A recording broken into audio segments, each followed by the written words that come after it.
Hello friends, welcome back to my YouTube channel never give up, जहां पर मैं आपके लिए लाती हूँ इंग्लिश के बहुत ही इंटरेस्टिंग टॉपिक्स, जिससे आप घर बैठे ही इंग्लिश को सीख सकते हैं। तो अगर आपने मेरा चैनल अभी तक सब्सक्राइब नहीं किया है तो प्लीज मेरे चैनल को सब्सक्राइब कर दीजिए। आज का टॉपिक है मॉडल्स। हम आज मॉडल्स पढ़ने वाले हैं। एक एक मॉडल्स को हम वन बाय वन पढ़ेंगे, उनके मीनिंग्स को पढ़ेंगे और उनका कैसे यूज करते हैं वो सब हम देखते हैं। तो सबसे पहले हम पढ़ने वाले हैं मॉडल्स। तो कुछ लोग इसकी प्रोनाउंस करते हैं मॉडल्स, जो कि गलत है। तो आपको कभी भी मॉडल्स प्रोनाउंस नहीं करना है, आपको प्रोनाउंस करना है मॉडल्स। तो मॉडल्स हम पढ़ने वाले हैं। सबसे पहले हमारा मॉडल्स पढ़ने के लिए जरूरी होता है किसी भी का स्ट्रक्चर जानना, जिससे हम सेंटेंसेस इजीली बना पाए। तो इसमें मॉडल्स बनाने के लिए हम सारे मॉडल्स को वन बाय वन पढ़ने वाले हैं, लेकिन सभी मॉडल्स के लिए एक ही स्ट्रक्चर फॉलो होगा। Subject plus helping verb plus verb की फर्स्ट फॉर्म प्लस ऑब्जेक्ट। क्या यूज होने वाला है? Subject plus helping verb plus verb की फर्स्ट फॉर्म प्लस ऑब्जेक्ट। हम मॉडल्स को as a helping verb use करते हैं।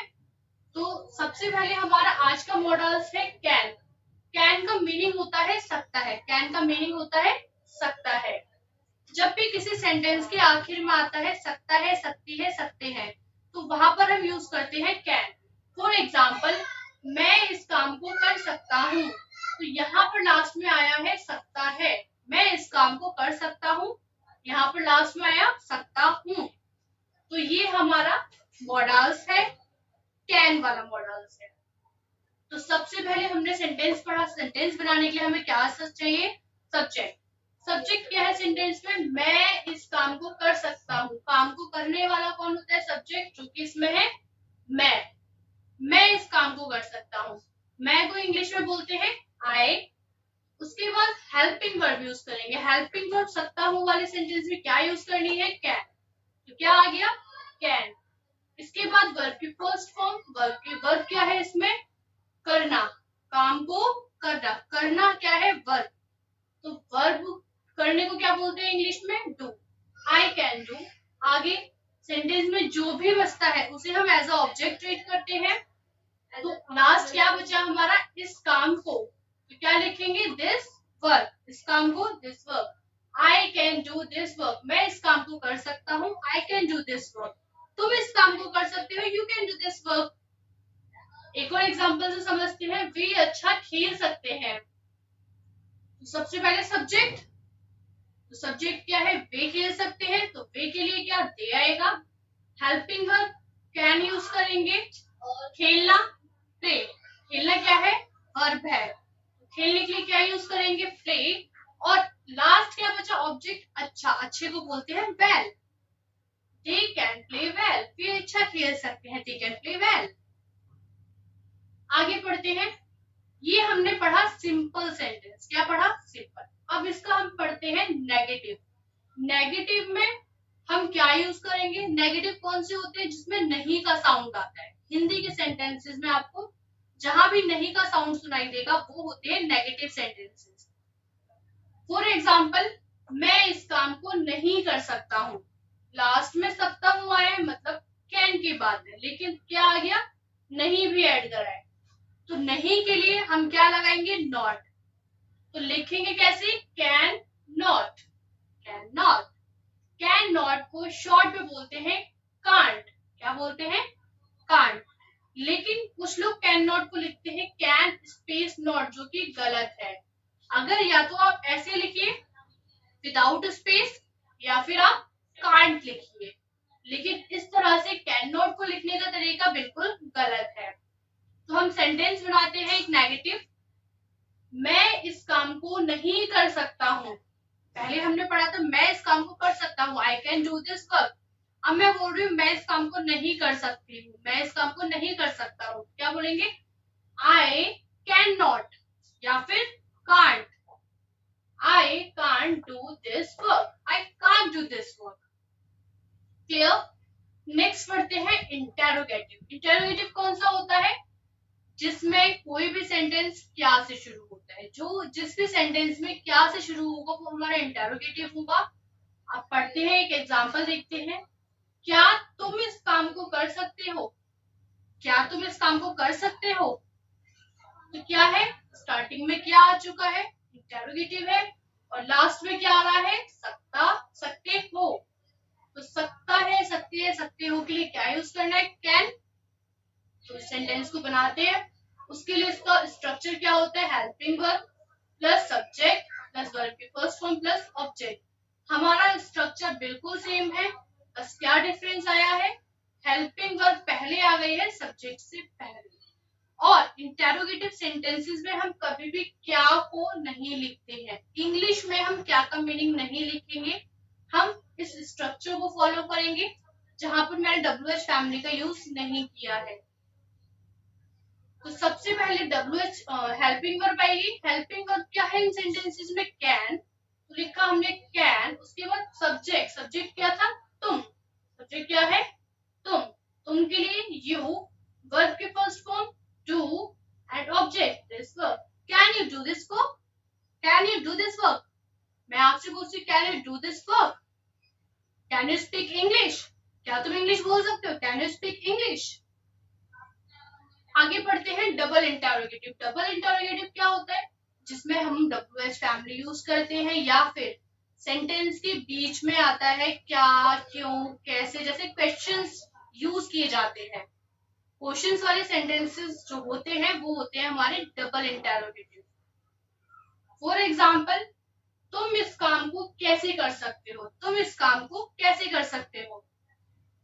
तो स्ट्रक्चर क्या होगा उसे बनाने के लिए, WH फैमिली यूज होगी सबसे पहले, then helping verb plus subject plus verb की first form and then object.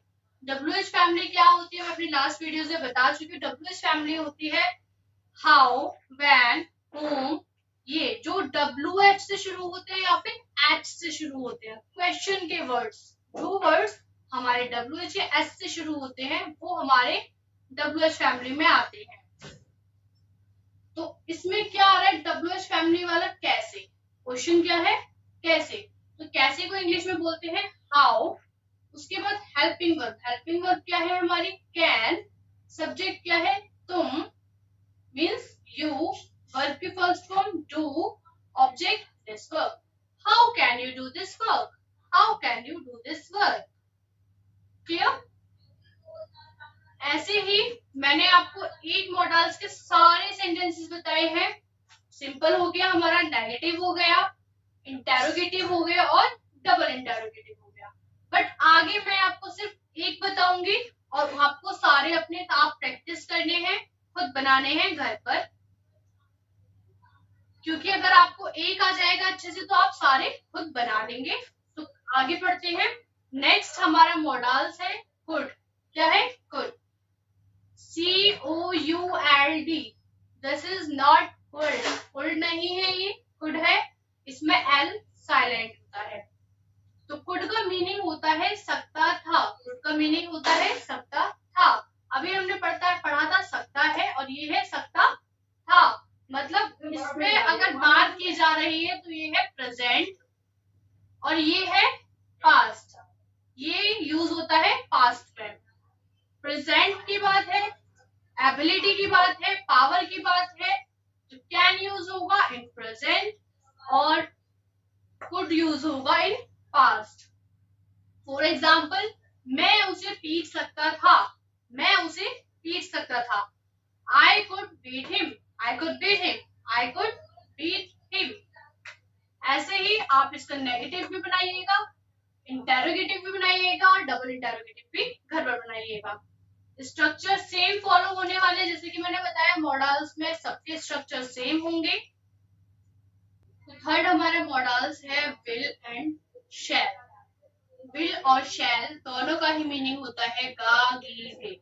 Sentence के लास्ट में जब आएगा गा गी गे तो आपको विल या शैल में से कुछ भी एक यूज करना है।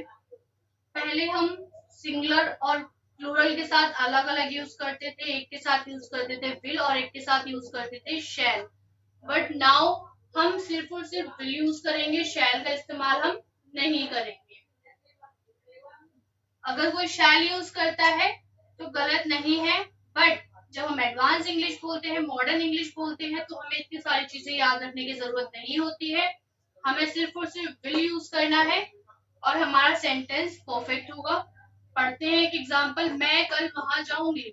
मैं कल वहां जाऊंगी सेंटेंस के लास्ट में आ रहा है गी, मीन्स ये विल और शैल वाला सेंटेंस है और हमें शैल यूज करना ही नहीं है, तो हमें क्या हेल्पिंग वर्ब यूज करनी है, विल। तो स्ट्रक्चर हमारा सेम रहेगा सबके लिए। सब्जेक्ट क्या है हमारा, I, helping verb will, verb के फर्स्ट फॉर्म जाना, go, and object is there, I will go there. Fourth हमारा मॉडल्स है used to. Used to, use to का मतलब होता है किया करता था। जब पास्ट की बात हो रही है, किया करता था, मैं कोई भी काम किया करता था, उसके लिए क्या यूज करेंगे, यूज्ड टू। फॉर एग्जाम्पल, मैं फैक्ट्री में काम किया करता था, अब तो मेरी फैक्ट्री है, अब तो मेरी खुद की कंपनी है, पहले मैं फैक्ट्री में काम किया करता था, क्या आएगा, मैं फैक्ट्री में काम किया करता था। I, helping verb used to, work, काम करना, work in the factory, I use to work in the factory. आपको वन बाय वन सबके नेगेटिव, इंटेरोगेटिव और डबल इंटेरोगेटिव बनाने हैं अगर आपको अच्छी प्रैक्टिस करनी है, और आपको हर सेंटेंस, हर मॉडल्स पर सेंटेंस बनाने हैं और उनको बोलना है। फिफ्थ है हमारा नेक्स्ट शुड। शुड का मीनिंग होता है चाहिए। शुड का मीनिंग होता है चाहिए। चाहिए का सेंटेंस बनाते हैं, आपको मुझसे बात करनी चाहिए। आपको मुझसे बात करनी चाहिए। You should talk to me. You should talk to me, आपको मुझसे बात करनी चाहिए। You should talk to me. Should हमेशा हम यूज करते हैं एडवाइस के लिए, जब हम किसी को एडवाइस देते हैं या लेते हैं। तो आपको मुझसे बात करनी चाहिए, मैंने किसी को एडवाइस दी, आपको मुझसे बात करनी चाहिए, you should talk to me. Clear. Next है मस्ट। मस्ट का भी मीनिंग होता है चाहिए। अब आप कहेंगे कि इसका मीनिंग भी चाहिए और इसका मीनिंग भी चाहिए, what is the difference between should and must. तो शुड हमेशा हम यूज करते हैं, हम किसी को एडवाइस दें। मस्ट यूज करते हैं जो जरूरी एडवाइसेस है, जहां पर ये तीन वर्ड यूज होते हैं, जरूर, बिल्कुल या अवश्य। जहां पर ये तीन वर्ड्स यूज होंगे वहां पर हम यूज करेंगे must, otherwise should is okay for any advice. इसके लिए एक एग्जाम्पल समझते हैं, तुम्हें नशा बिल्कुल नहीं करना चाहिए। तुम्हें नशा बिल्कुल नहीं करना चाहिए। You must not intoxicate. You must not intoxicate. ये मैंने नेगेटिव बनाया है, इसी का अगर पॉजिटिव बनाते हैं, सिंपल बनाते हैं, तुम्हें नशा करना चाहिए, यू मस्ट, तुम्हें नशा बिल्कुल करना चाहिए, यू मस्ट इंटॉक्सिकेट। तुम्हें नशा बिल्कुल नहीं करना चाहिए, यू मस्ट नॉट इंटॉक्सिकेट। आगे पढ़ते हैं, नेक्स्ट है डेयर। डेयर का मीनिंग होता है साहस या फिर हिम्मत। साहस या हिम्मत। उनमें जंगल में जाने की हिम्मत नहीं है। उनमें जंगल में जाने की हिम्मत नहीं है। They dare not to go forest. They dare not to go forest. They dare not to go forest. Last है नीड। नीड का मीनिंग होता है जरूरत या फिर आवश्यकता। जरूरत या फिर आवश्यकता में हम यूज करते हैं नीड। जब ये वर्ड्स आते हैं तो हम यूज करेंगे नीड। मुझे पैसों की जरूरत है, आई नीड मनी। मुझे पैसों की जरूरत है, आई नीड मनी। कुछ शॉर्ट फॉर्म्स हैं, जैसे कि मैंने आपको कैन की यही बताई थी। कैन को हम कांट बोलते हैं शॉर्ट में, और लिखते कैसे हैं वो भी बताया है। ऐसे ही जब हम यूज करते हैं कुड नॉट, तो उसे हम शॉर्ट में बोलते हैं कुडंट। क्या बोलते हैं, कुडंट। आई विल को हम बोलते हैं शॉर्ट में आइल, और लिखते कैसे हैं, आइल। विल नॉट को हम बोलते हैं वॉन्ट। क्या बोलते हैं, वॉन्ट। एंड शुड नॉट को क्या बोलते हैं, शुडंट। क्लियर। अगर आपको अच्छी इंग्लिश बोलनी है तो ये शॉर्ट फॉर्म्स को यूज कीजिएगा। आज की वीडियो यही खत्म करते हैं। आपको मेरी वीडियो अगर अच्छी लगी हो तो प्लीज मेरे चैनल को लाइक, शेयर और सब्सक्राइब जरूर कीजिएगा।